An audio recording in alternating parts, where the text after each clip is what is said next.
බලා ඉන්නවාද මේ අතින් වෙන්නේ එන්නේ කියලා හිතලා දුන්නා මේකෙන් දුන්නා මම ගියා අර කැමරා එකෙන් අල්ලගත්තා කොහොම හරි. දවස් 3ක් ඉස්පිරිතාලේ.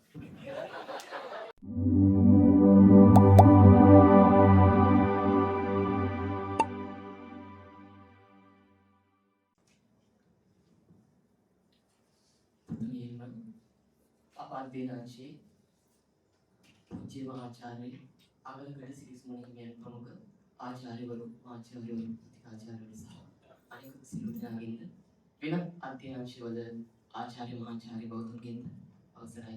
එසේම පැමිණ සිටින සියලු දෙනාගෙන්ද සහෘද විද්‍යාර්ථීන්ගෙන්ද අවසරයි.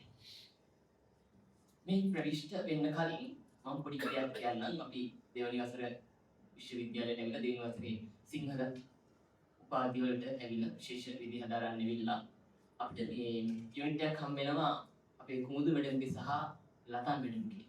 ඒකෙදි කුමුදු මැඩම් ඇවිල්ලා පළවෙනි දේශනාවේදී අපිට කියනවා සියලුම දෙනා හිස් කොලයක් රැගෙන පොල් ගසක් අදින්න කියලා. පොල් ගසක් අදින්න කියලා. අපි හැමෝම එක එක වර්ගයේ පොල් ගස් අදිනවා.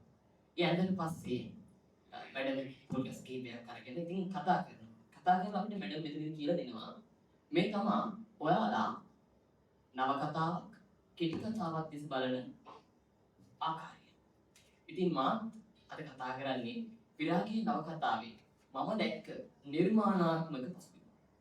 එහිදී මම ප්‍රථමයෙන්ම කතා කරන්න බලාපොරොත්තු වෙනවා විරාගී නවකතාවේ නිර්මාණ පසුබිම කොහොමද ආවේ කියන එක.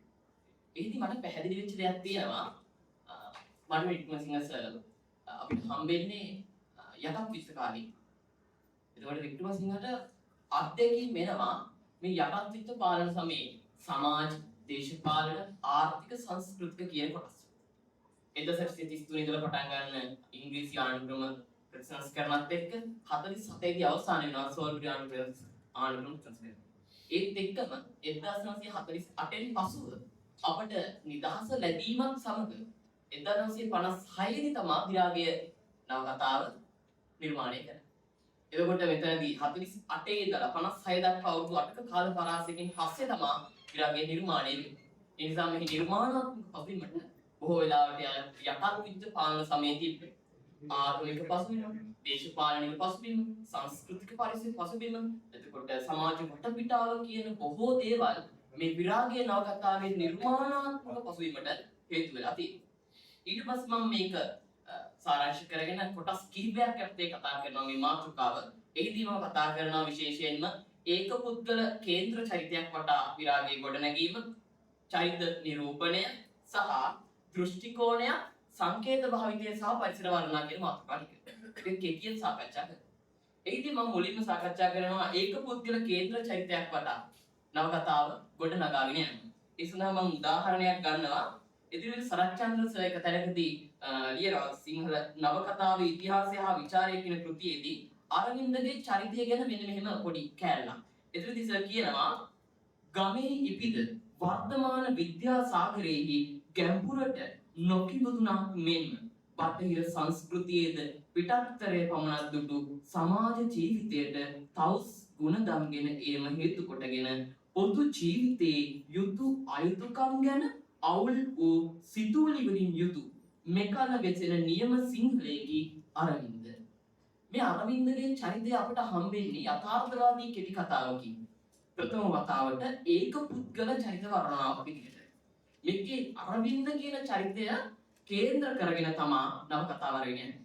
ඒ නිසා ඔහුගේ සිතුම් පැතුම්, ආකල්ප, ඔහු සමාජානුයෝජනය වෙච්ච ආකාරය, ඔහු බටහිර අධ්‍යාපනය ලබන ආකාරය, විශේෂයෙන්ම ඔහුගේ පියා දේශීය වෛද්‍ය විද්‍යාවේ පන්නරේ අරගෙන පිරිවෙන් අධ්‍යාපනය තුළින් වෛද්‍යවරයෙක් වෙලා තියෙනවා. වෙදෙක් වෙලා තියෙනවා. ඒ නිසා පියාට අවශ්‍ය වෙන ඔහුටම බටහිර අධ්‍යාපනය ලබා දීලා වෛද්‍යවරයෙක් බවට පත් කරගන්න.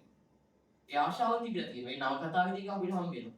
ඒ නිසා මෙතනදී ඔහුගේ චරිතය ඒක පුද්ගල ආත්ම වර්ණනාවක් විදිහට අරගෙන යනවා. එසේම අරවින්ද සහ පති අතර තියෙන සම්බන්ධතාවය, අරවින්ද සහ සරෝජිනී සිරිදාස අතර තියෙන තුන්කොන් සම්බන්ධතාවය, අරවින්ද සහ සරෝජිනී අතර සම්බන්ධතාවය කියන මාතෘකා ගොඩක් මේ ඒක පුද්ගල ආත්ම වර්ණනාව යටතේ වික්‍රමසිංහ නිර්මාණාත්මකව ඉදිරිපත් කළා තියෙනවා.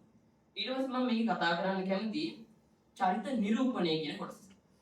මේ චරිත නිරූපණය කියද්දී එක එක චරිතයට අදාළව මේක ඒ.වී. සුරවීරසගේ නිර්මාණ පසුබිම කියන පොතේ සඳහන් වෙලා තියෙනවා චරිතලවා කතා කරවීම කියලා.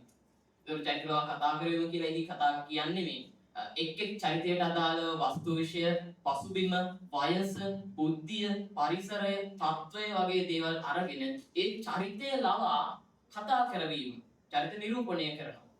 අරවින්දගේ චරිතය තුළ අපිට හම්බෙනවා අරවින්දගේ බුද්ධි මට්ටම, අරවින්ද සිතනාකාරය, බෞද්ධ ආගමික පසුබිමින් ඔහුට ලැබිච්ච ආభాෂය, එසේම ඔහු ජීවත් වුණු පරිසරයෙන් ලද අත්දැකීම කියන සමස්තය අරගෙන අරවින්දගේ චරිතය නිර්මාණය කරනවා. මේනකාගේ චරිතයට හාත්පසින්ම වෙනස් වෙනවා. නැගීගෙන එන ධනේශ්වර සමාජ ක්‍රමයට අනුගත වෙන්න මේනකා තමන්ගේ ධනය තර කර ගන්න ආකාරය, දේපල තර කර ගන්න ආකාරය වික්‍රමසිංහ එතනදී ලස්සනට ඉදිරිපත් කරලා තියෙනවා. එසේම සරෝජනීගේ චරිතය, ඊට පස්සේ සිරිදාසගේ චරිතය, ඒ සියල්ලම චරිත නිරූපණය කරද්දී චරිතවල කතා කරවීමක් අපිට අඳුර ගන්න පුළුවන්. ඒ නිසා අපිට ඒ චරිතයන්ට අදාළව ඒ චරිතයන්ගේ ස්වභාවය මැවිලා පේනවා. ඔහු ඉදිරිපත් කරන ස්වභාවය. ඊට පස්සේ මම කතා කරන්න බලාපොරොත්තු වෙනවා දෘෂ්ටි කෝණය. දෘෂ්ටි කෝණය කියන කොටසෙදී මේක විශේෂ වෙනවා. විරාගයේ නවකතාව පටන් ගන්න ප්‍රථම පුරුෂ දෘෂ්ටි කෝණය. හැබැයි ඉන් පසුව විරාගයේ නවකතාව අරගෙන යන්නේ අරවින්දගේ චරිතයත් සමග උත්තම පුරුෂ දෘෂ්ටි කෝණය. මේ නිසා මේක විශේෂත්වයක් තියෙනවා. සාමාන්‍යයෙන් නවකතාවක අපිට දකින්න පුළුවන් එක්ක ප්‍රථම පුරුෂ දෘෂ්ටි කෝණයක්, නැත්නම් උත්තම පුරුෂ දෘෂ්ටි කෝණයක්, නැත්නම් බහුආත්මිකත වගේ දෘෂ්ටි කෝණ පමණයි. හැබැයි මෙතනදී ප්‍රථම පුරුෂ දෘෂ්ටි කෝණයෙන් පටන් අරගෙන ඊට පස්සේ උත්තම පුරුෂ දෘෂ්ටි කෝණය හරහා මේක අරගෙන යනවා. ඒ නිසා මේක විශිෂ්ට නිර්මාණාත්මක භාවිතයක් විදිහට මට පෙන්වා දෙන්න පුළුවන්. ඊට පස්සේ සංකේත භාවිතය. මේ සංකේත භාවිතය කියන එකත් නිර්මාණාත්මක පසුබිමට තවත් වැදගත් වෙලා තියෙනවා. හේතුව විවිධ පරිසර වර්ණ අරගෙන දැන් එක දැනකදී සඳහන් කරා වගේ මේ අපේ බාරකාර මණ්ඩලයේ සඳහන් කරා වගේ මේ විවිධ පරිසර වර්ණ අර පුරන්නු වෙල්යායක් වගේ සිද්ධියක්. ඊට පස්සේ පති සහ මේ අරවින්ද මිදුලේ ඉන්නකොට පති මිදුල අතු ගාලා කුණු ගොඩක් ගහලා එකට ගිනි තියනවා. ඒ අවස්ථාවේදී පති එක ගිනි ගොඩ මේ කෝට් කැලලකින් අවුස් වෙනවා. ඒ වෙලාවේ තියෙන සංකේතයක් තියෙනවා ගිනි මැලය නයි පෙණයක්සේ ඉස්මතු වුණා කියන එක. දැන් එතනදී භාවිතා කරන්නේ අරවින්දගේ යටි සිත. ඒ වගේ දේවල් සංකේතාත්මකව පරිසර වර්ණනා ඔස්සේ ඉදිරිපත් කරලා තියෙනවා. කොහොම වුණත් මම අවසාන වශයෙන් සාකච්ඡා කරන්න කැමති මේකෙන් 1956න් පසුව විරාගයේ නවකතාව ඒක පුද්ගල ආත්ම වර්ණනාවක් විදිහට ආවට පස්සේ බොහෝ නිර්මාණකරුවන්ට මේක වස්තු විශ්ය වෙනවා. ඔවුන්ගේ නවකතා නිර්මාණයට විශේෂයෙන්ම ගුණදාස අමරසේකර සර්ගේ යලි උපන්නිවි, ගන්ධබ්බාපදාන, ඊට පස්සේ සිරි ගුණසිංහ සර්ගේ හෙවණැල්ල, සුනන්ද මහේන්ද්‍ර යක්ගේ සෙවණලියද මිනිස්සු, එදිරිවිරු සරච්චන්ද්‍ර සර්ගේ මලගියත්තු, මලංගේ අවුරුද්දා වගේ පොත්පත් ගොඩක් ලියන්න මේ ඒක පුද්ගල චරිතයක් වටා කතාව නිර්මාණය කරගන්න පාදක වෙන්නේ විරාගයේ නවකතාවේ ඔවුන් ලබු පන්නරය. ඒ නිසා මම හිතනවා විරාගයේ නවකතාවේ නිර්මාණාත්මක පසුබිම නිසා බොහෝ විට අපිට සමාජය තුළ ඇති එකල සමාජය තුළ ඇති සමාජ තත්ත්වයන්, සංස්කෘතිය, දේශපාලනය සහ ඒ එක්කම මාර්ටින් වික්‍රමසිංහ සර් ලබපු අත්දැකීම් බොහෝමයක් මේ විරාගයේ නවකතාවේ නිර්මාණාත්මක භාවිතය තුළින් අපිට ඉස්මතු කළ තියෙනවා. එසේම ස්තුතිවන්ත වෙනවා මේ කතාව ඉවරයි. එසේම මේ ස්තුතිවන්ත වෙනවා අද මේ උත්සවය සංවිධානය කරලා විශේෂයෙන් දෙවනවසරේ අපි කිහිප දෙනෙක්ට මේ සම්බන්ධයෙන් විශේෂ දැනුම් තියෙන පුද්ගලයන් ඉදිරිපිට ආචාර්ය මහාචාර්ය ඉදිරිපිට අප වගේ දෙවනවසරේ පිරිසකට ඒ පොත ගැන විවරණයක් සපයන්න අවස්ථාව දුන්නට ස්තුතියි.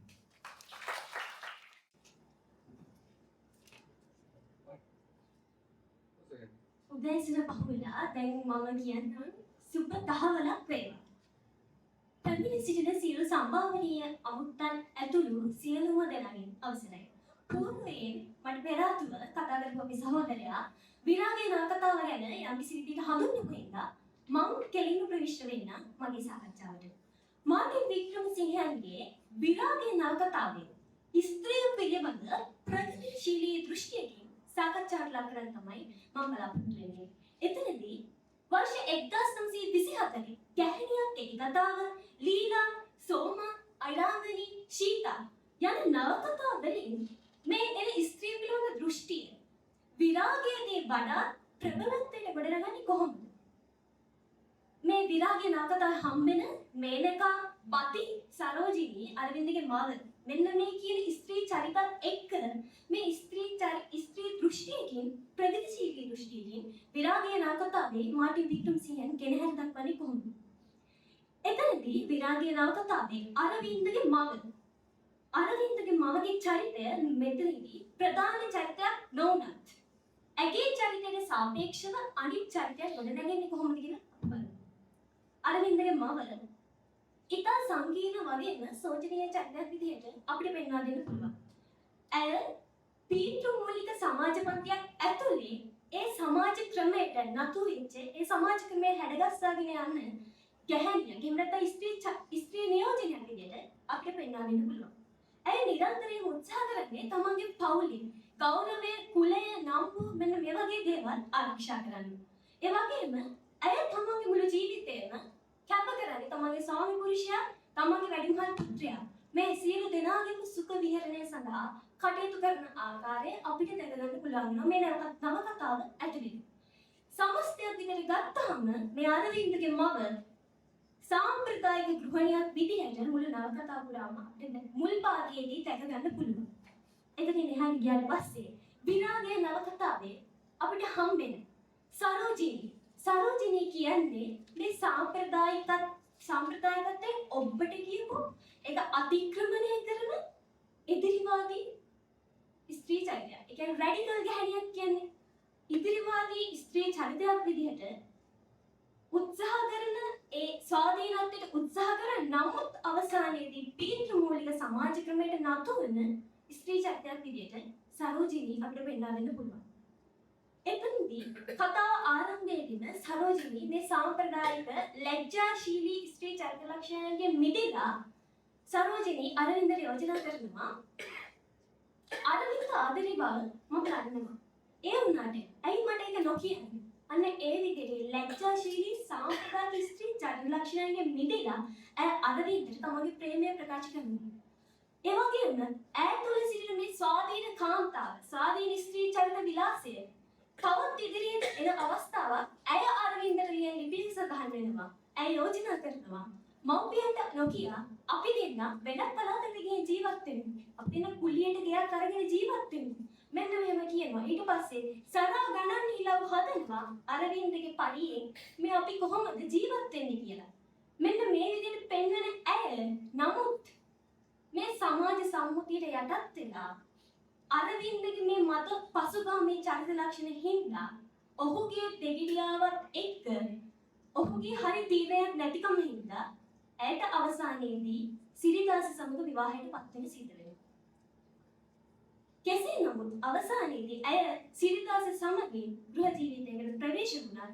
අවසානයේදී අරවින්ද රෝගාතුර වුණාට පස්සේ ඔහු බලන්නේ ඇය ස්වාධීන ස්ත්‍රී චරිතයක් විදිහට ඇය අරවින්ද බලන්නට යනවා.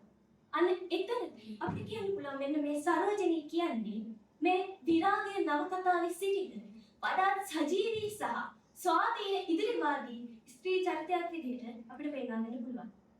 ඒත් එක්කම මේ විරාගයේ නවකතාවේ හම්බෙන තවත් ස්ත්‍රී නියෝජනයක් විදිහට සරෝජිනී සහ මේනකා මේ කියන්නේ එක පරම්පරාවක්. ඊට පස්සේ අරවින්දගේ මව සහ බතිගේ මව තවත් පරම්පරාවක්. මේ පරම්පරා ද්විත්වයකට පස්සේ තුන්වෙනි පරම්පරාව විදිහට අපිට බතිව හඳුන්වා දෙන්න පුළුවන්. යටත් විජිත කරන පසුබිමේ වඩාත්ම නම්‍යශීලී කරන බලපෑමකට ලක් වෙච්ච චරිතයක් විදිහට බතිව අපිට තවදුරටත් පෙන්වන්න දෙන්න පුළුවන්. බති හැමතිස්සෙම අරවින්ද උත්සාහ කරන්නේ අරවින්ද කියනවා මම කැමති වුණා බතිව හදා වඩා ගන්න මම ආස වුණා බතිව එයාගේ මම කැමති දේවල් එයාගේ බතිය තුලින් දකින්න උත්සාහ කරනවා. හැමතිස්සෙම අර ස්ත්‍රියට තියෙන අනන්‍යතාවය යම් කිසි විදියකට අරවින්ද මැඩපවත්වීමට උත්සාහ කරන ආකාරය බතිගේ චරිතය තුලින් අපිට දැක ගන්න පුළුවන්. බතිට ජිනදාසත් එක්ක ප්‍රේම සම්බන්ධයකට යොමු වෙද්දී ඒ අවස්ථාවේදී අරවින්දට ඔහුගේ තියෙන නොසන්සුන්තාවය, ඔහුගේ නොපහන් බව ඔහු ප්‍රකාශ කරනවා මම කැමති වුණේ නෑ ජිනදාසත් එක්ක බති එකතු වෙනවට. මට හරි අමුතු කෝපයක් ඇති වුණා කියලා. එතකොට ඔහුගේ අඩිහිතේ තියෙන ඒ නොසන්සුන්තාවය අරවින්ද මෙහිදී හරි ලස්සනට ප්‍රකාශ කරලා තියෙනවා. අන්න එතෙන්දී කොහොම වුණත් අවසානයේ බති ජිනදාසත් එක්ක විවාහය ඇතුළට ගිහිල්ලා ගෘහ ජීවිතයක් ගත කරත් අවසානයේ බති අරවින්ද රෝගාතුර වුණාට පස්සේ අරවින්දට කැමැත්තෙන්ම වටෙන් කරන්න යන්නේ ඇය තුල තියෙන මේ ස්වාධීන ස්ත්‍රී චරිත ලක්ෂණය හින්දා. එතනින් එහාට ගිහිල්ලා තව අති විශේෂ චරිතයක් හම්බෙන මේ විරාගයේ නවකතාව ඇතුලේ මේනකා කියන්නේ යටත් විසිත කරන පසුබිම මේ තනීශ්වරවාදී සමාජ ක්‍රමයක් ඇතුලේ බලලෝපී ලාංකික ස්ත්‍රී නියෝජනයක් විදිහට අපිට හඳුන්වා දෙන්න පුළුවන්.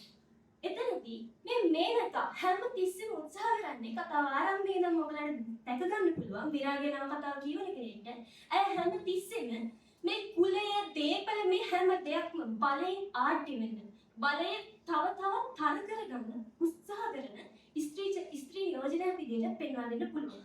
ඇය හැමතිස්සෙම අරවින්දත් සමග සහෝදරත්වයට එහා ගියමු හැමතිස්සෙම ඔබ පාලනය කරන්න කටයුතු කරන අරවින්දවත් සාම්ප්‍රදායික පිරිමියෙක් බවට කටයුතු කරන්නට සලස්සන නිතර උපදෙස් දීලා ඇයට අවශ්‍ය විදිහට කටයුතු කරන්න කියන තමන්ගේ බලය ඒකාධිපති බලයක් ගෙන යන උත්සාහ කරන ස්ත්‍රී නියෝජනයක්. එන්න මේ විදිහට ගත්තාම අවසානයේදී මේ විරාගය කියන්නේ පුරුෂ කේන්ද්‍රීය සමාජයක ස්ත්‍රිය පිළිබඳ විවිධ පැතිකඩන් ඔස්සේ නිර්මාණය වෙච්ච නවකතාවක් කියලා පෙන්වා දෙන්න පුළුවන්.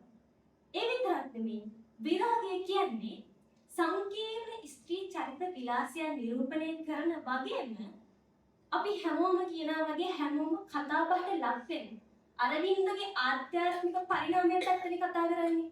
විරාගය නම් කතා ඇතුළේ ගොඩක් වෙලාවට අරවින්දගේ ආධ්‍යාත්මික පරිණාමය පමණක් නෙමෙයි ඒකට සමකාලීන ලාංකික ස්ත්‍රීන්ගේ යථාර්ථය නිරූපණය කරන නවකතාවක් විදිහට විරාගය පෙන්වා දෙන්න පුළුවන් කියලා මම සමර්ථ කරගන්නම්. මගේ කතාව මගේ අදහස් දැක්වීම සමන්දෝෂණය ස්තුතියි. සුබ මධ්‍යහනයක් වේවා ඔබ සියලුම දෙනාට. පැමිණ සිටින සම්භාවනීය සියලුම ආරාධිත අමුසන්ගෙන්ද අනිකුත් විද්වත් ඔබ සියලු දෙනාගෙන්ද අවසරයි. ඇත්තටම අපේ දිලපුත් දුලසිත් කියවා වගේ මෙතන ඔබ විද්වත් හැම දෙනාම අතරේ අපි තමයි දෙවන වසර විද්‍යාර්ථීන් තමයි මෙතන ඉන්න කුඩාම කට්ටිය දැනුම අතින් මම හිතන්නේ ඒ වගේ පිටතකින් මේ වගේ මේ විරාගයේ කෘතිය පිළිබඳව අදහස් දැක්වීමක් මේකට යෝජනා කරපු එකමටම බොහොම ස්තුතිවන්ත වෙනවා අපි මුලින්ම. ඉතින් මගේ මාතෘකාව තමයි මේ විරාගයේ මනෝවිද්‍යාත්මක පසුබිම ගැන පොඩි සාකච්ඡාවක් කරන එක. ඉස්සෙල්ලාම අපි සරලව අදහසක් දක්වන්නම් මනෝවිද්‍යාත්මක මනෝවිශ්ලේෂණාත්මක නිර්මාණයක් කියන්නේ මොකක්ද කියලා. යම්කිසි නිර්මාණයක මනෝවිශ්ලේෂණාත්මක ලක්ෂණයක් විදිහට අපි ගන්නේ මනෝවිද්‍යා අදහස් එකතු කරලා ඒ නිර්මාණයේ චරිතවල තියෙන අවිබෝධ මනස. එහෙම නැත්නම් ඒ වගේ තියෙන අවිඥානික උත්ප්‍රේරණය. විවිධ මනෝභාවයන් වගේ දේවල් අපිට කතා කරන්න පුළුවන් මේ මනෝවිද්‍යාත්මක පසුබිම යටතේ. එතකොට මේ මනෝවිශ්ලේෂණාත්මක පසුබිමට මූලික වෙනවා චරිතයක තියෙන අවිබෝධ මනස. සිග්මන්ඩ් ෆ්‍රොයිඩ් කියනවා මේ අවිබෝධ මනස කියලා කියන්නේ අපිට ඍජුවම දැනුම් නැති වුණාට අපේ තීරණවලට, අපේ හැඟීම්වලට, අපේ සිතුවිලිවලට ප්‍රබලවම බලපාන අපේ ගැඹුරු මනස කියලා. එතකොට මම අද තේමාවට ලක් කරගන්නේ මේ විරාගයේ නවකතාවේ චරිතවල අපි කතා කරන ප්‍රධාන චරිතය වෙන අරවින්දගේ ගැඹුරු මනස ගැන. සාමාන්‍යයෙන් මේකට අපි මේ හඳුන්වන්න පුළුවන් අපිට අපේ ගැඹුරු මනසට පාදක වෙනවා අපි ළමා කාලේ ලබාගත් අත්දැකීම්. එතකොට දුක, බය, ජුගුප්සාව වැනි අපේ පීඩාකාරී හැඟීම්. එතකොට කාලාන්තරයක් තිස්සේ මිනිස්සේ හිර කරගෙන ඉන්න ආශාවන්, එහෙම නැත්නම් මිනිස්සෙගේ ආතතිය වගේ දේවල් මේ අවිබෝධ මනසට කෙලින්ම බලපානවා. පළවෙනි කාරණේ විදිහට මම ගන්නවා විරාගයේ ප්‍රධාන චරිතය වෙන අරවින්ද ඊටාම සංයමයෙන් ජීවත් වෙන චරිතයක්. ඔහුගේ බාහිර උත්තේජනයන්ට වඩා මේ සමාජයේ බාහිර උත්තේජනයන්ට වඩා ඔහුගේ මනසට ඔහුගේ මනෝභාවයන් වලට ප්‍රධාන තැනක් දෙන පුද්ගලයෙක්. උදාහරණයක් විදිහට අරවින්දගේ පියා අරවින්දට යෝජනා කරනවා ඔහු වෛද්‍යවරයෙක් විය යුතු බව. හැබැයි අරවින්දට අවශ්‍ය වෙන්නේ නැහැ වෛද්‍යවරයෙක්වත් නීතිඥයෙක්වත් වෙන්න. සරලවම කියනවා නම් අරවින්දට අවශ්‍ය වෙන්නේ නැහැ ලොක්ෙක් වෙන්න. අරවින්ද බලාපොරොත්තු වෙන්නේ ඔහු සරල රැකියාවක් කරන සරල ජීවිතයක් ගෙවන්න. මෙන්න මේ තාත්තගේ මේ අදහස ප්‍රතික්ෂේප කරන්න ඔහු ඉදිරිපත් කරනවා. ඔහු ගෙම්බන් වැනි සතුන් විච්ඡේදනයට ඉතා අප්‍රසන්න බව. ඒක ඔහු තාත්තට ප්‍රකාශ කරනවා. එතකොට තවත් තැනක මේ විරාගයේ නවකතාවේ හඳුන්වලා දෙනවා තව කෙනෙකුගේ තුවාලයක තිබූ රුධිරය දැකලා අරවින්ද ක්ලාන්ත වුණා කියලා. වර්තමානයේ මේක හිමෝෆෝබියා වෙන්නේ නැත්නම් රුධිරය දැකීමට ඇති බිය කියලාත් අපිට හඳුන්වන්න පුළුවන්. එහෙමත් නැත්නම් තවත් තැනක තියෙනවා විරාගයේ නවකතාවේ තවත් තැනක සඳහන් වෙනවා අරවින්දගේ මිතුරෙක් ඔහුට පෙන්නපු පුවත්පතක තිබූ කාම රූප දැකලා අරවින්ද කාලයක් යනකම් කාන්තාවන් දෙස බලලා සතුටුුනේ නැහැ කියලා. මෙන්න මේ කාරණා වලින් අපිට පැහැදිලිවම කියන්න පුළුවන් අරවින්ද තමන්ගේ බාහිර සමාජයෙන් ආව බාහිර උත්තේජනයන් වලට වඩා තමන්ගේ මනෝභාවයන් වලට මූලිකත්වයක් දුන්නා කියලා. දෙවෙනි කාරණාව විදිහට මම ඉදිරිපත් කරනවා අරවින්ද කියලා කියන්නේ සංස්කෘතික පීඩනයක කොටු වෙලා හිටපු පුද්ගලයෙක් කියලා. එතකොට තමන්ගේ පෙම්වතිය වෙන සරෝජනී දෙමව්පියන් අරවින්දට විරුද්ධ වෙනවා. ඊට පස්සේ අරවින්ද මේ සරෝජනී යෝජනා කරන අරවින්දට අපි දෙමව්පියන්ගේ විරුද්ධතාවය නොසලකා හැරලා තනියම ජීවත් වෙමු කියලා. එකට ජීවත් වෙමු කියලා. හැබැයි අන්න එතනදී අරවින්ද සදාචාරමය උබත කෝඩයකට ලක් වෙනවා. එතකොට ගැහැණු ළමයෙක් විදිහට සරෝජනී තමන් දැඩි තීරණයක් ගන්නවා තමන්ගේ දෙමව්පියන්ගේ මතයට පිටු බාලා අපි තනියම ජීවත් වෙමු කියලා. හැබැයි අරවින්දට එවැනි තීරණයක් ගන්න බෑ. අරවින්ද එතන අවිනිශ්චිතභාවයකටපත් වෙනවා. එතනදී අපිට ඕන කියන්න පුළුවන් සරෝජනීට වඩා අඩු ආත්ම විශ්වාසයක් තමයි අරවින්දට දෙන්නේ කියලා. තවත් විදිහකට කියනවා නම් මේ අරවින්ද සීමා වෙලා හිටපු සංස්කෘතික රාමුවට සීමා වෙන්න ඔහුට ඔහුගේ පෞල් පසුබිම බලපෑවා කියලා මට කියන්න පුළුවන්. එහෙම නැත්නම් ඔහු හැදී වැටෙන සංස්කෘතික පරිසරය බලපෑවා වෙන්නත් පුළුවන්. පොඩි සරල උදාහරණයක් ගත්තොත් අරවින්ද අර වෛද්‍යවරයෙක් වීම ප්‍රතික්ෂේප කරන අවස්ථාවේදී ඒ කියන්නේ අරවින්දත් ඔහුගේ පියත් මවත් අතර සාකච්ඡාව වෙන වෙලාවේ අරවින්ද එක හේතුවක් විදිහට ඉදිරිපත් කරනවා තමයි කාන්තා නිරුවත් මල සිරුරු අත ගන්න සහ ඒවා විච්ඡේදනයට ඉතා අප්‍රසන්න කියලා අකමැති කියලා. ඒ වෙලාවේ තමන්ගේ මේ අරවින්දගේ මව අරවින්දගේ පියාට යෝජනාවක් කරනවා එහෙම කාන්තාව මල සිරුරු අත ගන්න විච්ඡේදනය කරන්න තියෙනවා නම් අපේ පුතා වෛද්‍යවරයෙක් වුණේ නැතුවට කමක් නැහැ නේද කියලා වගේ යෝජනාවක් ඉදිරිපත් කරනවා. ඇයි එහෙම කරන්නේ? එතකොට අරවින්දගේ මව හිතන්නේ මේ කාන්තා මල සිරුරක් දකින්නවා කියන්නේ සංස්කෘතියට පටහැනි කාරණාවක් විදියට.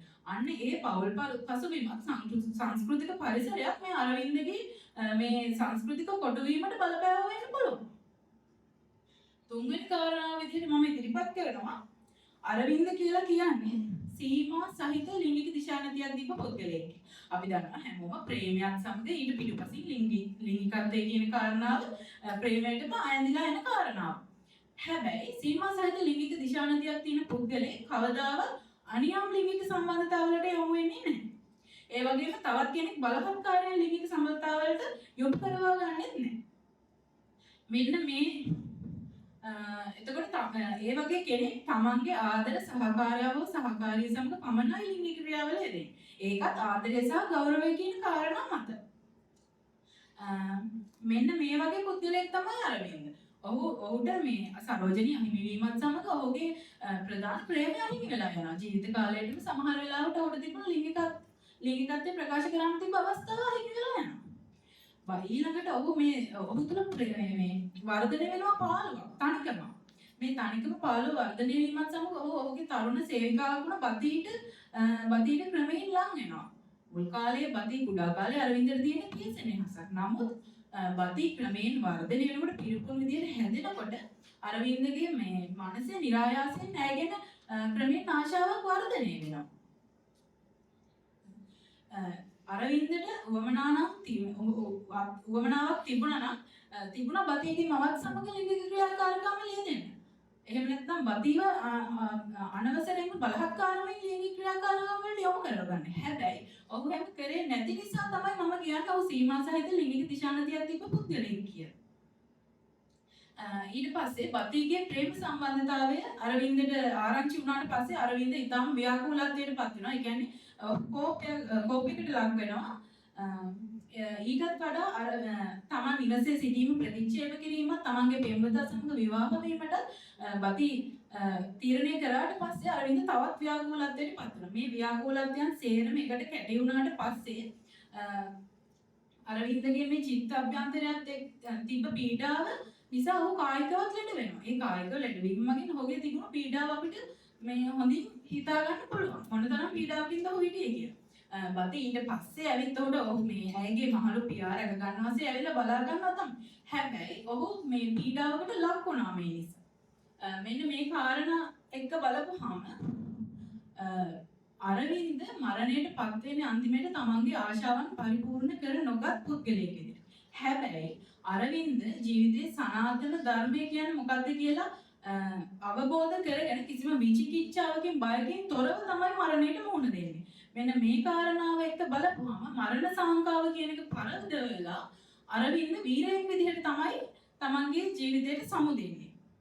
ඉතින් මෙන්න මේ කාරණාවන් එක්ක සලකලා බලපුවාම මම කියන්න කැමති විරාගය කියලා කියන්නේ මනෝවිශ්ලේෂණාත්මකව ලියවුණු කෘති අතර ඉතාමත් විශිෂ්ට කෘතියක් කියලා.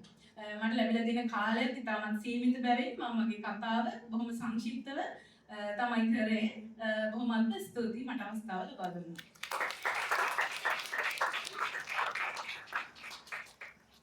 ස්තුතියි හිමාක්ෂි.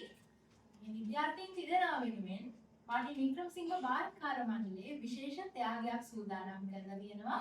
ඔවුන්ගේ දක්ෂතාවය ඉදිරිපත් වීම අගය කරන්නට. ඉතින් මේ අවස්ථාව සඳහා මම ගෞරවයෙන් ආරාධනා කරනවා මාඩි වික්‍රමසිංහ බාරකාර මණ්ඩලයේ ලේකම් මාඩි වික්‍රමසිංහ මැතිතුමාට. ඒ වගේම දිරුම් දිර්ෂාන්, විලසිනිලුකුලා, නිමර්ෂරත් නායක ආදරණීය සහෝදර සහෝදරියන් දෙදෙනාට ආරාධනා කරනවා ඔවුන් වෙනුවෙන් පිරිනැමීමේ ත්‍යාග ලබා ගන්නට.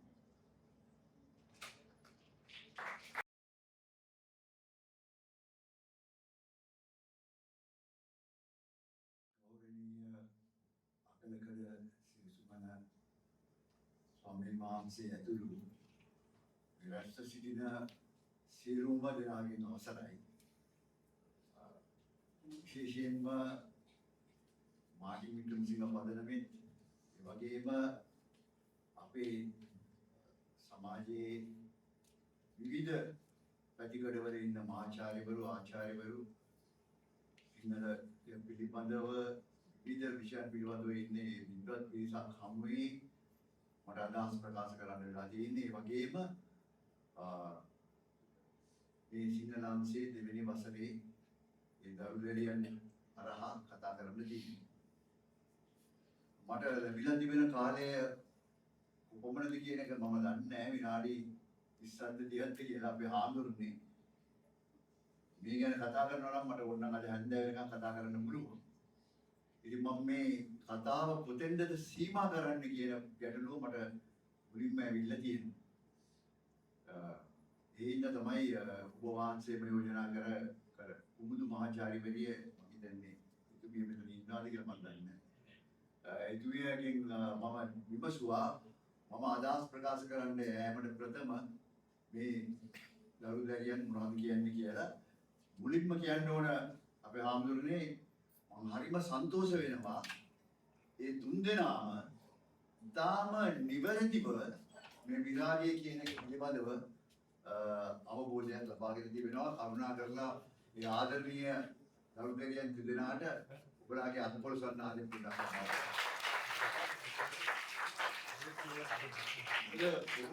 නියම තැනින් විරාගය අල්ලගෙන තියෙනවා. විරාගය අරවින්දපු තියෙනවා. මටම දන්නේ මගේ පරම්පරාව නෙමෙයි මගේ පරම්පරාවට වඩා බොහොම පසු පරම්පරාවක් කියන්නේ වයසින් පසු පරම්පරාවක්. එතකොට ඕගොල්ලන්ට මිලේනියම් අය කියනවාද ජෙන්සි කියලා කියනවාද මම දන්නේ නැහැ. මම ආවෙත් ටිකක් බයෙන් ආමුනේ. වල ජෙන්සිලත් එක්ක කතා කරන්න ගියාම සමහර තැන්වලදී වෙච්ච දේවල් දිහවලා. මොකද මේ ඉස්සෙල්ලා එක අවදාවක් මම මේ ටික කියලා පටන් ගන්නම්.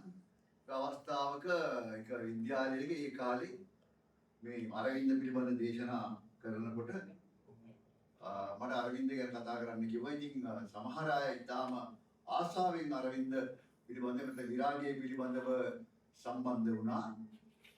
සමහර අය අර ඒ සාහිත්‍ය ගුරුවරයා හෝ ගුරුවරිය කියන නිසා පැමිණි අය.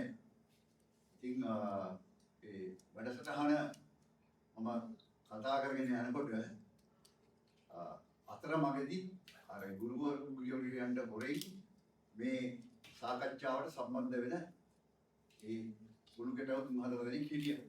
එහෙමනේ අපි තරුණ කාලෙත් ඒ වගේ වැඩ කරානේ. දැන් මම මෙහෙම කතා කරගෙන යනවා අරවින්ද ගැන මෙන්න මේ හරියෙන් ඇවිල්ලා ටක් ගාලා 3 දෙනෙක් විතර ඉඳගත්තා. ඉමීඩියට් අර සර්වර්ලට පේන්නත් නැති වෙන්නේ. ඒගොල්ලෝ කතා කරන දේ පේනවා. දැන් මේ ඇවිල්ලා තියෙන මොකටද කියලාවත් දන්නේ නැහැ. අර සර්වර්ල කියපු දින්ද. ඉතින් මම අරවින්ද ගැන කතා කරනකොට කෙනෙක් අනික් කාලේ කියනවා මචං මෑන් ක්‍රිකට් ගහලා තියෙනවා නේද? කෙනෙක් ඒගොල්ලෝ හිතන්නේ මම අරවින්ද සිල්වා ගැන කතා කරනවා. එහෙම අත්දැකීම් මට තිබුණා. විවිධ අත්දැකීම් තිබුණා. නමුත් ඒ විරාගයේ පිළිබඳ විවිධ දේශන මේ ඉන්න මහාචාර්යවරුන් කරපු විවිධ දේශන විවිධ අවස්ථාවන් වල මම අහගෙන හිටියා. දැන් අපේ හාමුදුරනේ මට තිබෙනවා මෙහෙම ගැටලුවක්. මේ අය ඉතා හොඳින් විරාගයේ නවකතාව අධ්‍යයනය කරලා තියෙනවා කියලා මට පේනවා. විරාගයේ නවකතාව මායගව තියෙනවා. හරි. විරාගයේ නවකතාව වගේම ඊට පස්සේ විරාගයේ තිර රචනය සහ චිත්‍රපටය පිළිබඳ තමයි අපේ හාමුදුරුවෝ ගොඩක් කියන්නේ කියලා කිව්වේ. විරාගයේ තිර රචනය පොතක් විදිහට මුද්‍රණය වෙලා තියෙනවා.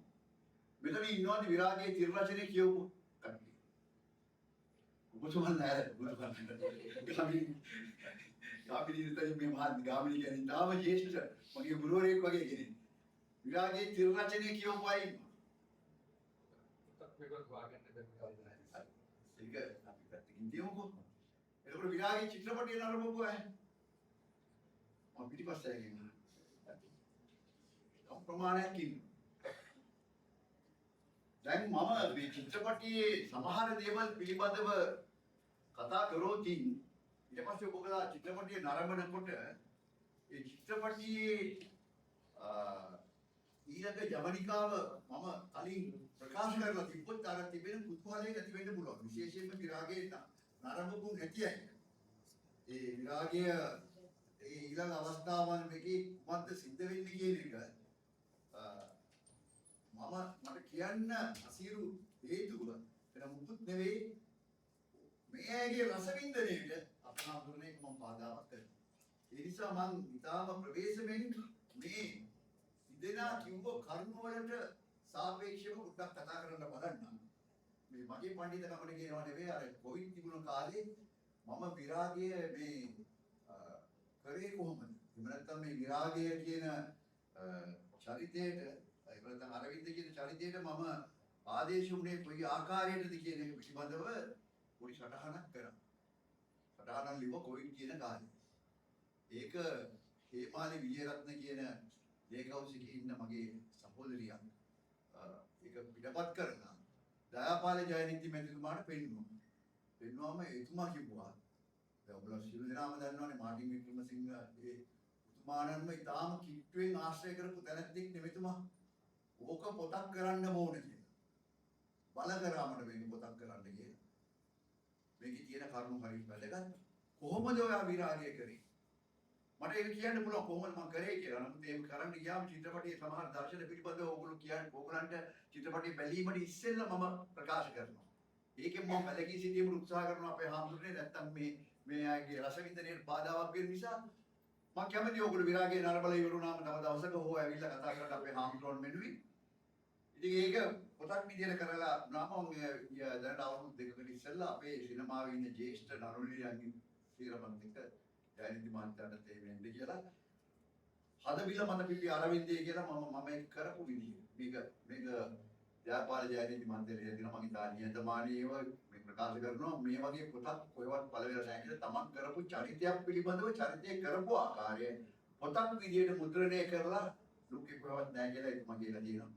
ඒක මට විශාල ගෞරවයක්. ඉතින් මට වුණා මේ පොත අරගෙන කතා කරන්න පුළුවන් බොහොම ලේසියි. නමුත් මම දැනදී අර පළවෙනියටම කතා කරපු දරුවා කතා කරපු දේවල් වලින්ම මුලින් පොඩ්ඩක් පටන් ගන්න ඔහු ඉතාම හොඳින් මේ චරිත පිළිබඳව කියනවා. ඒ චරිත පිළිබඳව කියනකොට දැන් අපි දැක්කා දැන් මාටින් වික්‍රමසිංහ මහත්මයා අර ශල්‍ය කර්මයක් කරපු එක ගැන කියන්නේ ඔහු දොස්තරවරයෙක් නෙවෙයි. දැන් මේ දාලා තියෙන නම් බලන්න. මේ දාලා තියෙන නම අරවින්ද. අරවින්ද කියලා කියන්නේ නෙළුම්මල. නෙළුම්මල මඩගොහරුවෙන් එකපාරටම උඩට එනවා. එතකොට අර දරුවා කියලා හිටියා මේ අනික් සිද්ධ වෙන්නා වූ බොහෝ සමාජ විපර්යාස සමාජ අකටයුතු ඒවයින් තොරව ජීවත් වෙන චරිතයක් විදිහට තමයි අරවින්ද හඳුන්වන්න පුළුවන්. ඒ නිසා තමයි මේ වගේ නමක් ඇවිල්ලා තියෙන්නේ. සිරිදාස කියන චරිතය පිළිබඳව විග්‍රහ කරනකොට සිරිදාස කියන්නේ ඊටාම විනෝදකාමී. කියන්නේ නරක ආකාරයට නෙවෙයි ඊටාම සමාජ ජීවිතේ ඊටාම සැහැල්ලුවෙන් අරගෙන ඔහුට හොඳට විල මුදල් තිබුණා. ඒ වගේ දැනත්තෙක් ඒ නිසා තමයි ඔහුට සිරිදාස කියන නම වික්‍රමසිංහ මහත්තයා දාලා තියෙන්නේ. සරෝජිනී කියන්නේ දකින ආකාරයටම තියෙන ඒ ලස්සනක් තියෙන කෙනෙක්. සරෝජිනී. මේ නම් දැමීම පවා ඇත්ත වශයෙන්ම ඒ චරිතවලට මේ පළවෙනි දරුවා කිව්වොත් ඔහු ඊටාම අනර්ග විදිහට ඒ චරිත විග්‍රහ කරා. ඒ විග්‍රහ කරපු ආකාරයටම ඒ නම් යොදලා තියෙනවා කියන එක මම මුලින්ම කියන්න කැමතියි. මොකද මම හරිම සන්තෝෂ වුණා. මම ප්‍රථම වතාවට තමයි ඒ විදිහට ඒ විග්‍රහ කිරීමක් ගැන මෙවැනි පසුබිමක ඉන්න දරුවන්ගෙන් අහගන්නවා. ඒ වගේම එතෙන්දිත් ඔහු සඳහන් කරපු කරුණු දැන් එනවා මේ අර ඔහු ප්‍රකාශ කරා අරවින්ද ආදරය පිළිබඳව යම් ආකාරයකට තිබුණාට ඔහු එක අවස්ථාවකදී තුන්කොන් සටනකට වැඩෙනවා කියලා. කියන්නේ අරවින්ද සිරිදාස සහ සරෝජිනී මෙන්න මේ තුන්කොන් සටන පිළිබඳව කල්පනා කරලා බලද්දී තුන්කොන් සටන කියලා කිව්වට ඒ සටනක් කියන කොහෙත්ම දකින්නේ නැහැ. නමුත් සිරිදාසගේ පෞල් පසුබිමයි ඔහුගේ තිබුණු ව්‍යාපාරික ධනය ඒව සියල්ලමත් එක්ක ගත්තම සරෝජිනීලාගේ පෞල් පසුබිමයි ගත්තම ඒ දෙදෙනා හොඳට ගැලපෙනවා. ඒ අතර තමයි අරවින්ද වගේ කෙනෙකුට සරෝජිනීගේ හිත යනවා. දැන් මේකේ මෙන්න මෙහෙම දෙයක්ත් තුනා මේ චිත්‍රපටයේට චරිත තෝරන අවස්ථාවන් වලදී දැන් අරවින්ද වගේ චරිතයක් කොයි වගේ වෙන්න ඕනද කියලා. මොකද අර අරවින්ද කියන චරිතයේ විවිධාකාර අර්ථකථන දුන්නා. ඔහු ලෙඩෙක් කියලා කිව්වා. දැන් මේ කිව්ව කතන්දරවලදී කියන්න පුළුවන් ඔහු නිකන් මේ අර නිකන් පන්ති වල පැත්තකට වෙලා ඉන්න කෙනෙක් කියලා. අපේ හාමුදුරුවෝ කිව්වා මම හිතන උන්වහන්සේ ප්‍රකාශ කරා මේ මාටින් වික්‍රමසිංහ මහත්තයාගේ මේ විරාගයේ පොත විවිධ භාෂාවලට පරිවර්තනය කරපුවාම ඒ කතාව කියවෙනවා. නමුත් මාටින් වික්‍රමසිංහ චින්තනය කියවෙන්නේ නැහැ කියලා. මම හරිද හාමුදුරුවෝ? ඒ චින්තනය කියවෙන්නේ නැහැ කියලා. ඒක මම අත්විඳලා තියෙනවා. මම මේ රටේම මේ විශ්වවිද්‍යාලයේ වෙන විශ්වවිද්‍යාලයකට ගිහිල්ලා එතන ඉංග්‍රීසි භාෂාවෙන් Way of the Lotus කියන පොත කියවලා විරාගය පිළිබඳව අරවින්ද පිළිබඳව යම් අවබෝධයක් ලබාගත්ත ළමයි පිරිසක් එක්ක කතා කරනකොට මහාචාර්යතුමනි ඒ ළමයි හිතාගෙන ගියා අරවින්ද කියන්නේ ලෙඩෙක් කියලා. ඒ කියන්නේ කිසිම දෙයක් කෙරෙන්නේ නැති මිනිහෙක් කියලා.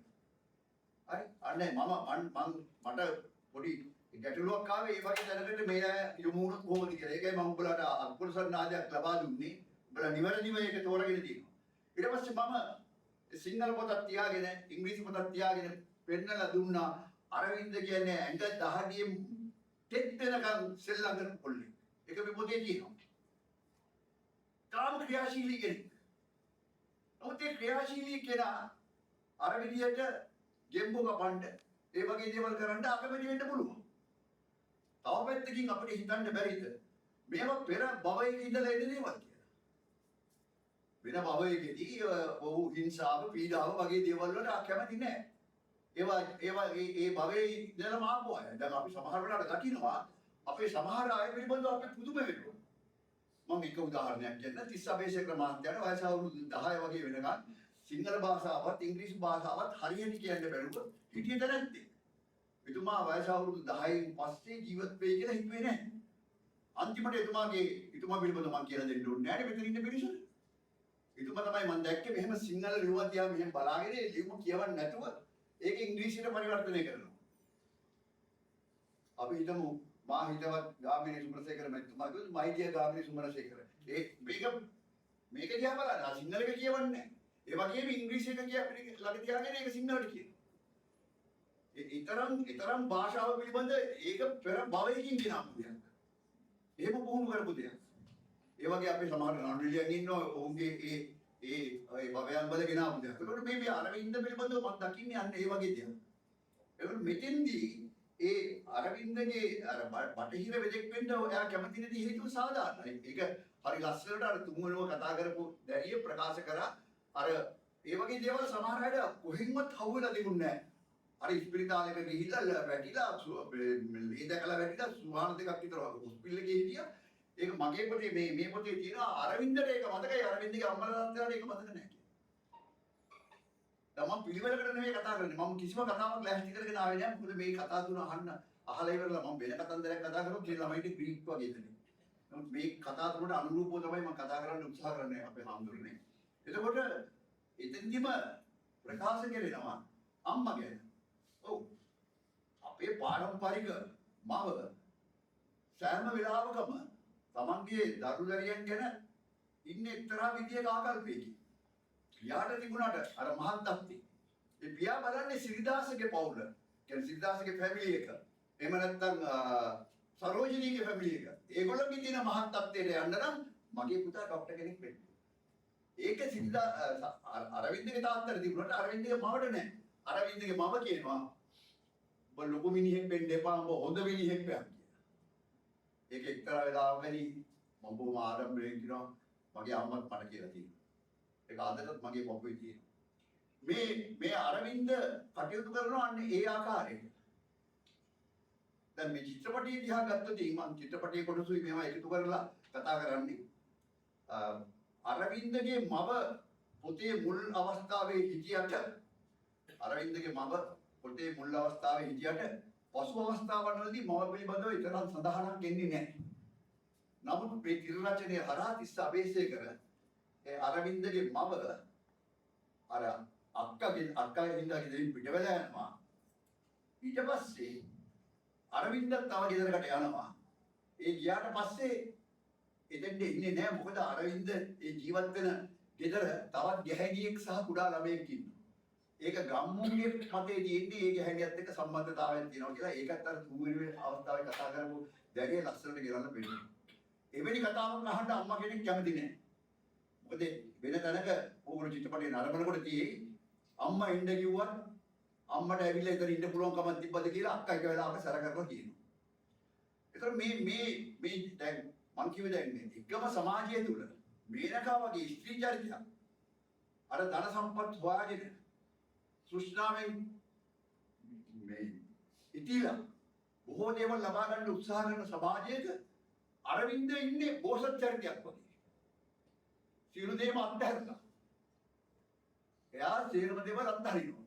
අර තුන්කොන් සටන පිළිබඳව මම නැවත වතාවක් මතක් කරනවා.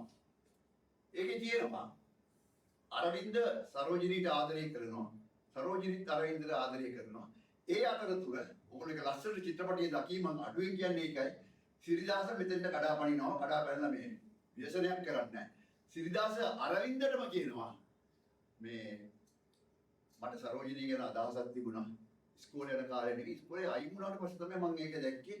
මම එයාට කැමතියි කියලා. දැන් මේ අරවින්දට කියන්නේ අරවින්දගේ තියෙන ශික්ෂණය සහ අරවින්ද තමාට වඩා වෙන කෙනෙක් ගැන හිතන ඒ උතුම්ම ගුණය නිසා අරවින්ද කියන්නේ නැහැ මේ රොයි මේ මගේ ගර්ල්ෆ්‍රෙන්ඩ් අපිට පිස්සු ගෙලින්න එපා. දැන් එහෙමනේ වෙන්නේ. ඒක කිව්වනම් හරි. එහෙම නැත්නම් කල්ර දෙකක් දෙනවා මේ මගේ කෙල්ල මේ කියන කතා කරන්නේ කොහොමද කියන්නේ. අරවින්ද මොකද කියන්නේ අරවින්ද අහගෙන යනවා. නිකන් අරවින්ද අහනවා දැන් සරා සිරිදාසට කැමති වෙයිද? නෑ සරා කැමති වෙන්න හේතුවක් නෑ. සරාගේ තාත්තා නම් මට කැමතියි අම්මා තමයි පොඩි ප්‍රශ්නයකට තියෙන්නේ. ඒතර අරවින්ද තව ෂුවර් කරගන්න කියනවා නෑ. සිරිදාස සරෝජිනියම කැමති කරගෙන මේ තමගේ ගර්ල්ෆ්‍රෙන්ඩ් කෙනෙක් කියන්නේ. සිරිදාස තමයි සරෝජිනියම කැමති කරගෙන මට හංගන්න හදනවා නේද? සිද්ධාර්ථ හරි විවෘතයි. අනේ නෑ අරවින්ද එහෙම නෙවෙයි. අන්සින්න පීනන්න උගන්නන්න ඕනේ නෑ කියලා කියනවා. දැන් මෙතන මුලදී අපි දැන් හිතනවා අරවින්ද කියන්නේ මේ ප්‍රේමයේ පිළිබඳව ආදරයේ පිළිබඳව උමනාවක් නැති කෙනෙක් කියලා. දැන් අරවින්දගේ එක්තරා විදිහක ගතිගුණයක් තිබුණා. ඒක අර තුන්වෙනි දැරියත් ලස්සනට ගෙනාවා. දැන් මේ චිත්‍රපටයේ ඔයගොල්ලෝ දකි උදෙත් තියෙනවා. අරවින්ද තමන්ගේ පන්තියේ ඉන්නකොට ඒ විශ්ව පාසල යාළු ළමයි එක්ක කිසිම කතාවක් බහක් නැහැ. එයා වෙනම විදිහට ඉන්නේ. දැන් සවදයක් කියන්න තියෙනවා ඒක. කියන්නත් වෙනවා ජයන්ති මන්ද මේ අරවින්දගේ චරිතයේ මිනිස්සු තෝරනකොට මේකට තෝරන්න ඕන අර ලෙඩෙක් වගේ කියලා හිතපු ඉඳා කොහොමරි මාව තෝරපුවම ගොඩක්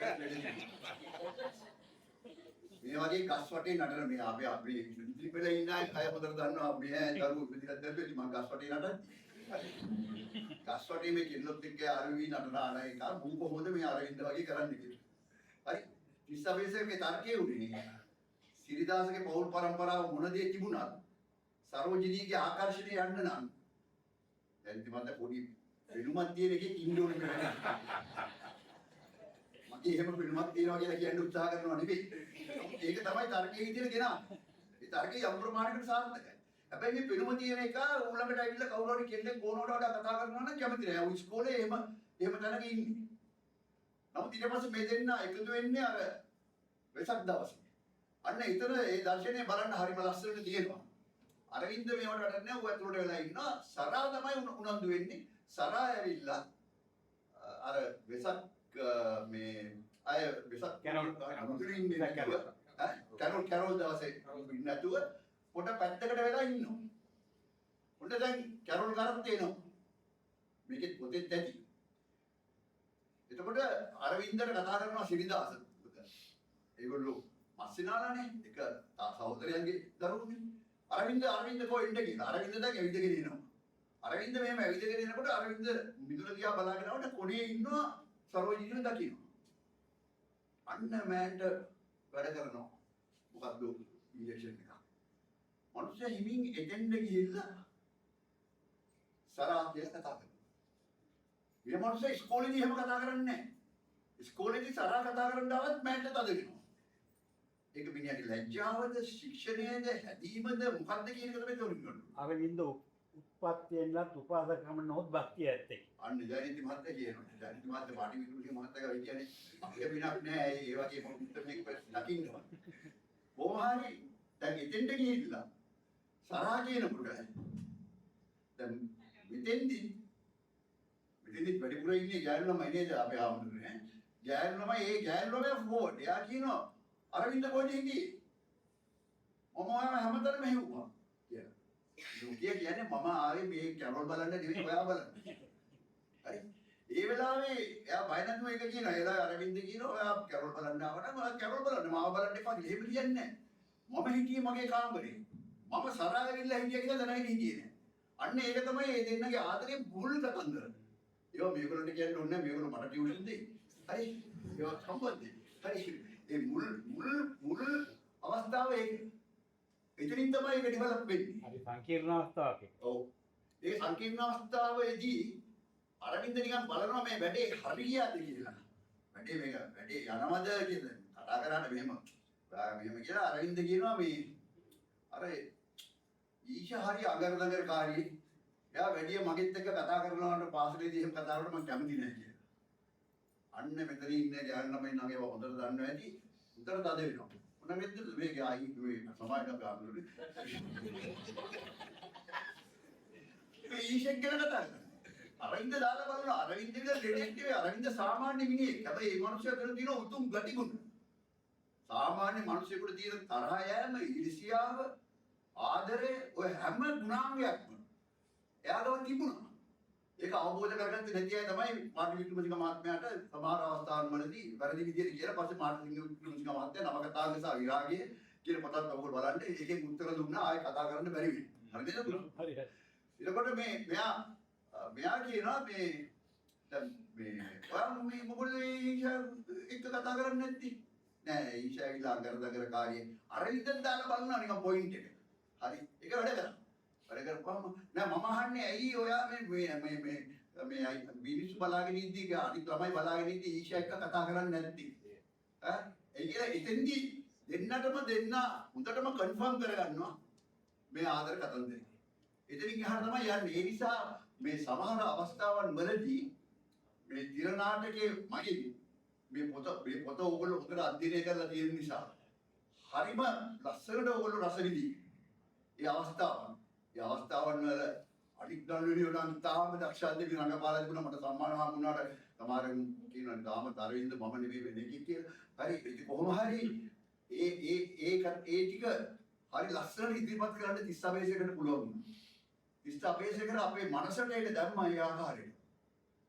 ඒ යාළු වීම ඒ දෙදෙනා යාළු වෙන එක හරියාකාරව එහෙම දුප්පත්. එහෙම යාළු වෙලා ඉන්නකොට අරවින්ද දන්නවා සරෝජිනී කියලා කියන්නේ හොඳ වත්කමක් තියෙන හොඳ ධනයක් තියෙන ඒ පවුලකට සම්බන්ධයි. ඒ නිසා තමයි සිරිදාස වගේ කෙනෙක් එක්ක ගිහිල්ලා ඇයට හොඳ ජීවිතයක් ගත කරන්න පුළුවන් කියලා හිතිලා ඔහු අතනින් ආපස්සට එන්නේ. ඒකේ බොහෝ අය හිතනවා අරවින්ද දුර්වලයි කියලා. පරිත්‍යාගයක්.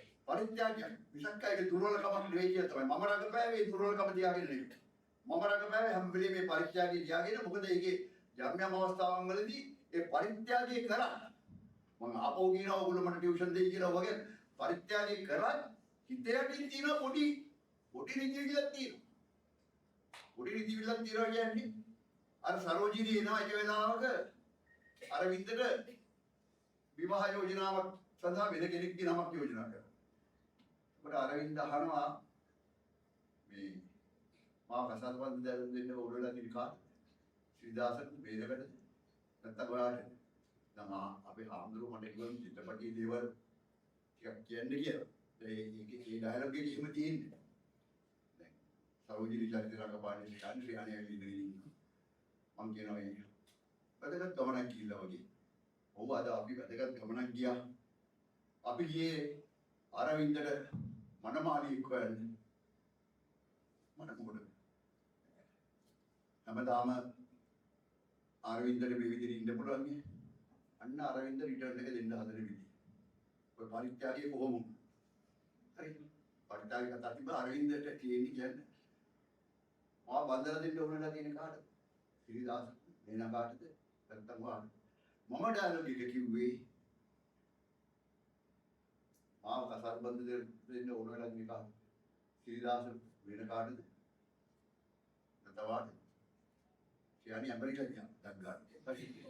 රියසල් වල කන්නේ නෑ මම කියන්නේ. හරි. කෙලින්ම මූණට කිව්වා. අන්නේ එවැනි දේවල් මේකේ දහි. හරි.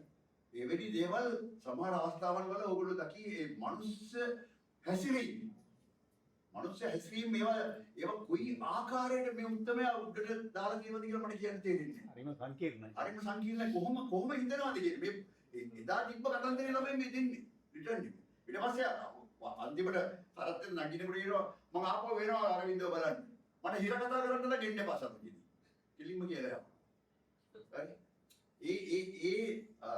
එතෙන්දි තමයි අර පතිය ඇවිල්ලා තේ එකක් දෙනවා තේ එකක් දෙන ගමන් තාත්තටත් ඕනද කියලා අහනවා. එතකොට අහනවා මේ අර ළමයා තාත්තා කියනකොට අරවින්ද මේ කැමතිද කියලා. මොකුත් කියන්නේ නෑ. ඒකට මේ සිරිදාසලා මේ කාලාට හරියට තරහ කියලා දෙන්නේ.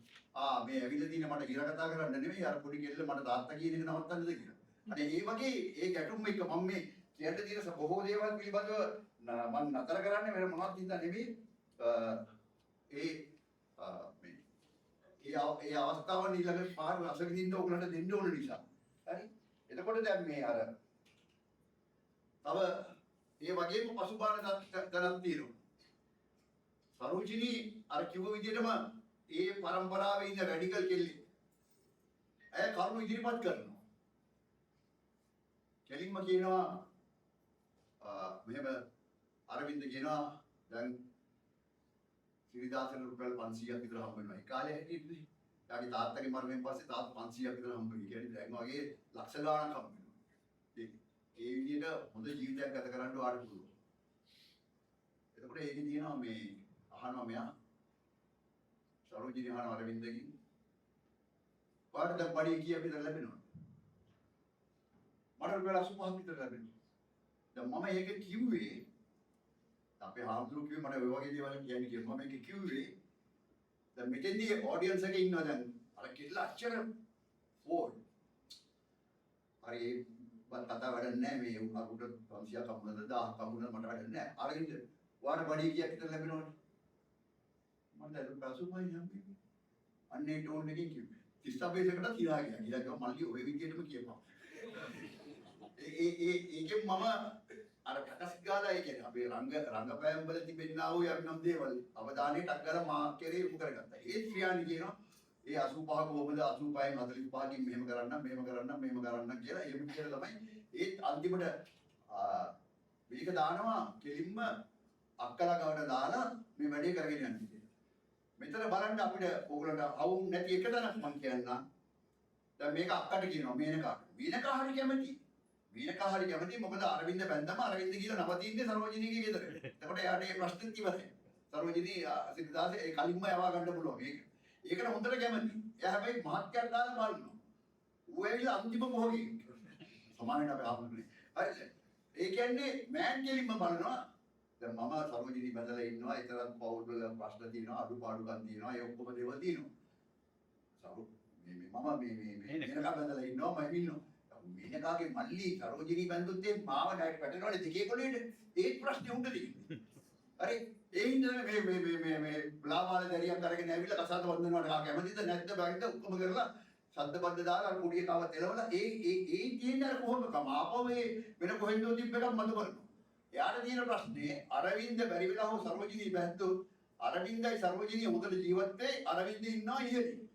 එතකොට මේනකාට ඉහළින් අරවින්ද ඉන්න එක බෑන්ඩ් දිරවන්නේ. අනේ ඒ වගේ සංකීර්ණ තැන් රාශියක් තියෙනවා.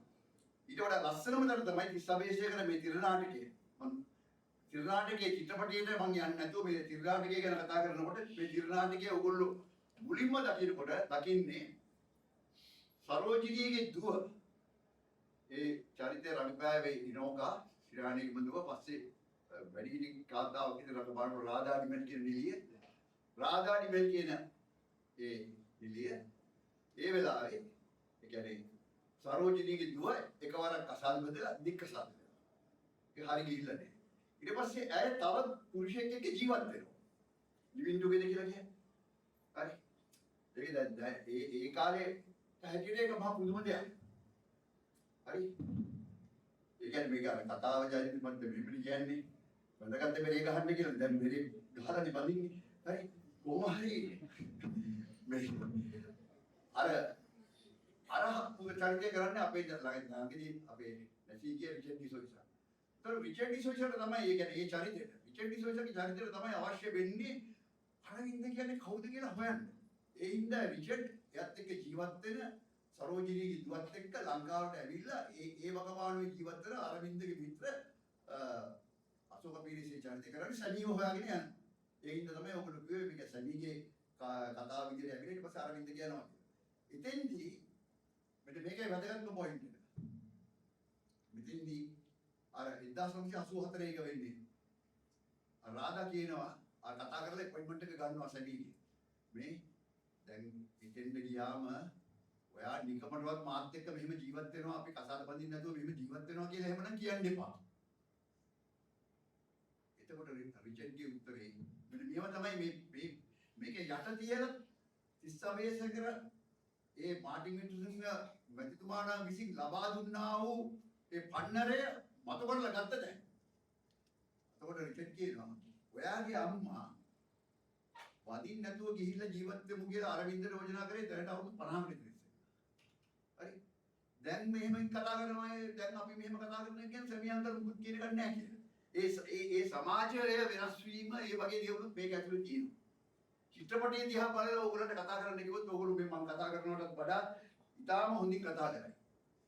අරවින්දට තියෙනවා විශාල මේ ගෞරවයක්. යහළුන් කෙරේ. ඒ ගෞරවය තිබෙන නිසා තමයි අර වති වගේ කෙනෙක්ව අර කාමරේ දීලා එයා ඉස්සරහා කාමරේක දිදියන්නේ ඒවා මේ චිත්‍රපටි මේක දකින්නත් පුළුවන් ඒ ගෞරවනීය හැඟීම අර ලිංගිකත්වය ගැන ප්‍රකාශ කරා ඒ ලිංගිකත්වයේ කියන එක ප්‍රකාශ කරාම ඔහු කිසිම අවස්ථාවක අනිසික් කටයුත්තකට එන්නේ නැහැ. ඒක හරියටම මේ දැරිය එක හරියාකාරව කියා සිටියා. ඒක හරියටම දැනගෙන හිටියා. ඕන නම් යාට අර බතිගේ මව සමග සෝ එමත් නැත්නම් බහු කාලීනව බතිව යම් ආකාරයකට ආක්‍රමණය කරගන්න හෝ තිබුණා කියලා. නමුත් එහෙම කරන පුද්ගලයෙක් නෙවෙයි. එහෙම කරන්න පුරුෂ ශක්තියක් නැති හින්දා නෙවෙයි. අන්න ඒක මතක තියාගන්න. එයා තුළ තිබ්බේ විමුණේ ගෝසත් ගතිගුණ ගෑනුන්ට ගෞරව කිරීම අන්නේ උත්තම ගතිගුණ අරවින්ද තුළ තිබුණ නිසා තමයි ඒ ආකාරයට අරවින්ද කතා කරේ. ඒ විදිහට අරවින්ද වැඩ කටයුතු කරේ. මට තව ගොඩාක් දේවල් කියන්න පුළුවන්.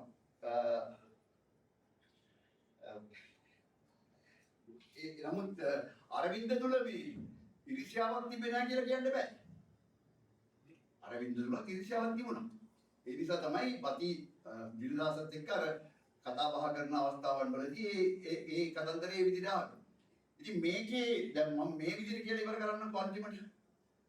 දැන් මේ චිත්‍රපටිය පොත කියවපුවාම යම් කිසි තැනක් පැහැදිලි නැත්නම් ඕගොල්ලෝ නැවත වතාවක් ඒක කියලා පැහැදිලි කරගන්නවා.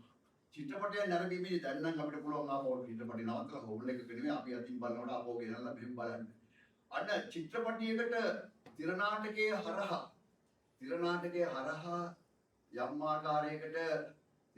හරහා යම් ආකාරයකට චිත්‍රපටයක් ගොඩනැගීමේදී පොතේ තිබෙන රසවත් සිද්ධීන් සියල්ලම වගේ 30 අපේක්ෂ කරගත්තා.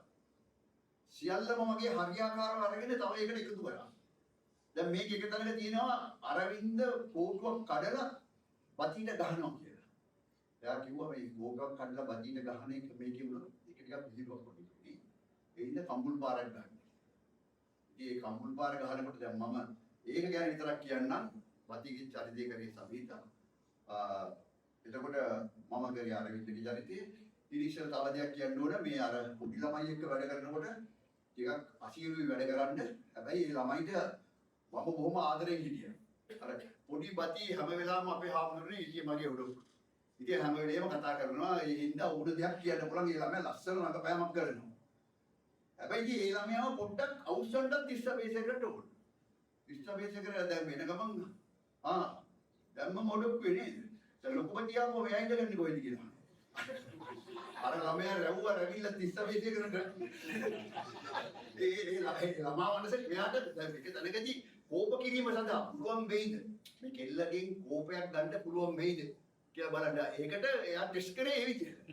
ඒ වගේ හරි ලස්සන දේවල් ඉන්සිඩන්ට් වුණා.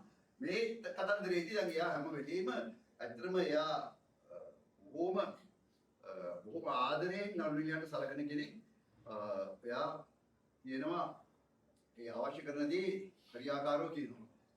දැන් මම කම්බුල් පාර ගැන කිව්වනේ. දැන් අපි සේරම එකට එන්නේ මම සබීතා ශ්‍රියාලි කියන ශ්‍රියාලිට අගිය අපි ඔක්කොම එකට ඇවිල්ලා බහැලා උදේ කෑම කෑවට ඉඳලා ඔය දර්ශනය රූපගත කරන කාලේ මම මේ දර්ශනය රූපගත කරපු එක විතරක් කියන්න කරපු ඉන්නේ අධ්‍යක්ෂකවරයෙක්ගේ තියෙන දක්ෂතාවය. කිව්වා අද කරන සීන් එක දන්නවද? මම පොඩි ඉස්සරහ හරි. අපි දන්නවද? ඔව්. හරි. දැන් ඔය දෙන්නා මෙතනින් එහා කතා කරන්න බෑ. චරේ අයින් කරලා දීපුවා. දැන් මෙයා වෙන දර්ශනගත කරනවා. මෙතන ඉන්නවා සිනමාවට ආදරය කරන අය ඉන්නවා නම් සිනමාව පිළිබඳ හදාරන අය ඉන්නවා නම් අධ්‍යක්ෂකවරයෙක්ගේ තියෙනා වූ විශිෂ්ට වූ ඒ හැකියාව 30 පේසයකට තුල තිබුණා වූ විශිෂ්ට වූ හැකියාව මම මේ කියන්නේ. එයා වෙන දර්ශනයක් කරන ගමන් එයා මංගවට ඇවිල්ලා කියනවා මල්ලි අන්දේ සීනියර්ස් රෙඩි නේද? මම මේ අතීතය ගන්න. දැන් ඔයා කල්පනා කරන්න මල්ලි මේ කෙල්ල ඉස්කෝලේ යවලා කණ්ඩ බුරුඩ දීලා ඔක්කොම කරලා දැන් මෙහෙම කරලා මේ කෙල්ලට යම්කිසි සමාජයේ තත්ත්වයක් අරන් දුන්න කෙල්ල දැන් මෙතන ගිහින් ජනෙල් පුළුවස්සින් මෙලෙකට කතා කරන අරක්කේක් බවට පත් වෙලා දිනවා කියලා දැන් මාව හොස්සලා යනවා. රයිට් ඒක හොඳට මතක තියාගන්න. හොඳට මතක තියාගන්න ඔයාගේ සල්යුටින් තමයි අපි මෙවන කතා කරේ. වාඩි දෙන්න උන්න ඉස්කෝලේ යනවා ඉස්කෝලේ දැන් පහුත් හරි මෙහෙමද. ඊට පස්සේ අපිට ගාමරේ කියලා කියනවා. මේ ඉක් මරා ඉන්නවා දැන් මේ අතින් වෙන්නේ එන්නේ කියලා හිතලා දුන්නා මේකෙන් දිනනවා කනක් ගියා අර කැමරාවකින් අල්ලගත්ත බොහොම හරි. දවස් 3ක් ඉස්පිරිතාලේ. ඉඳලාස වගේ තරුණයෙක් ඉඳී. මේ නාගි පරාණයක් බලින්ද පිස්සුද වල. හරි. වා හොඳට මතක තියාගන්න. ඔය මෑන්ට ඔය සින්දු කරන් මේව කරලා ඔය ඉඳලාස මේව කරලා හදලා. කීයකට කැමති වෙන්නේ. කීයකට කැමති වෙන්නේ. ඔයා ඒක ඒ තරහ තියාගන්න. ඊපස්සේ ඒක මම හිතන්නේ 10 විතර විවිධ අංශ වලින් කියලා ෆෝම් කරලා තිබ්බේ. හරියට නිකන් ගහගන්න ආවොත් පරණ නරෙන්ද කියලා දෙන්නම එහෙම. හරි මම මේක කියන්නේ ඉස්සරහට මේ නිර්මාණ කටයුත්තට දායක වෙන කෙනෙක් ඉන්නවනේ ඉස්සරහ. දැන් ආවනේ. ඇවිල්ලා රයිට් රියසල් නෙවෙයි. රියසල් බලන්න බෑ කම්පියුටර් ගහන්න තියෙනවනේ. එහෙම. ඉතලා දැන් ආයෙනවා. මම කියන වදී අර බුකාර යන නවතිනවා. අර මිනිහා අපිට ලියුම් ගෙවුවද? නෑ. ඒ මිනිහා උඹ ඒ මිනිහට ලියුම ගෙවුවද? නෑ. එතකොට ඒ ලියුම මට හම්බෙලා තියෙන්නේ. ඒ මිනිහා උඹ බලන්න ආවා. අර රවණ බලනවා වදී. ඒක තමයි කම්පියුටර් ගහන්නේ. ඒ ඩයලොග් තුන රියසල් එක හරියටම කරලා දෙනවා. අර මිනිහා අපිට ලියුම් ගෙවුවද? නෑ. මේ මිනිහා ලියුම් ගෙවුවද? නෑ. ඒ මිනිහා උඹ බලන්න ආවා. ඒක තමයි ෆණ්ඩ වගේ බලනවා. ඒක ගහන්නේ. තෙන්දී ඕක ඇර වෙන වචනයක් කතා කරන්නේ නැහැ. අපි ඉන්න නිකමට ඇහුවා. ඔය අදින්ද ගහන්නේ.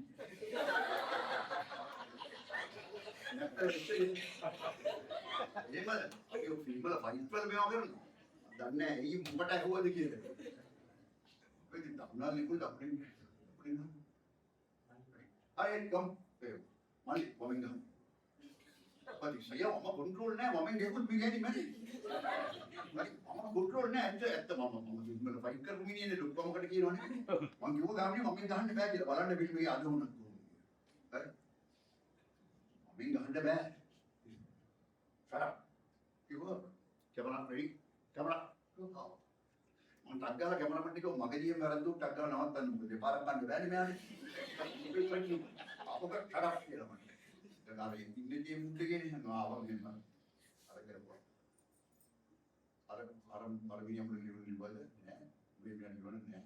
ඉතින් බෝ බලන්න ආවද? ඔයාලා නිකන් කැපිලා පේන්න ඕනද? ඒකද මම ගැහුවේ. පස්සා අනේ නෑ ගියේ මේ 36 කිව්වේ 36 ගන්න. ඒ ඉනාමේ ඉන්නවා. හරි. එයා ඉනාමේ හිටියා.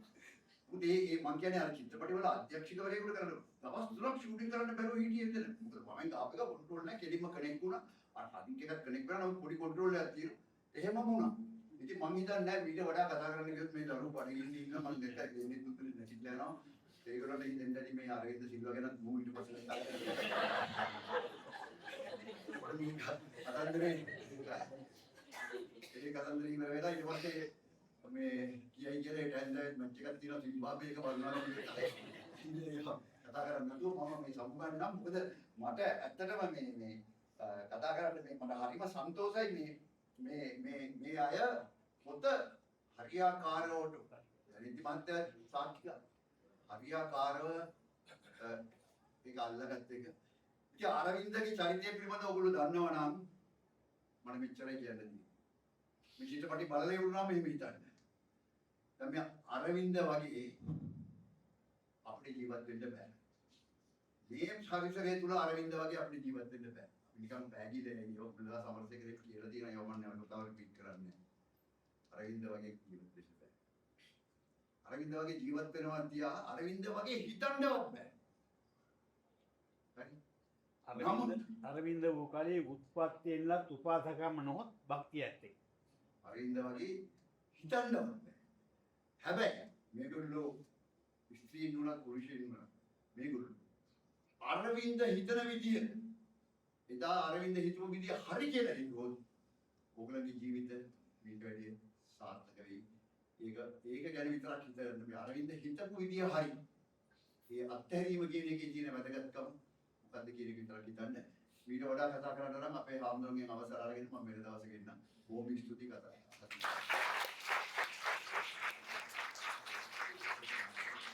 Thank you.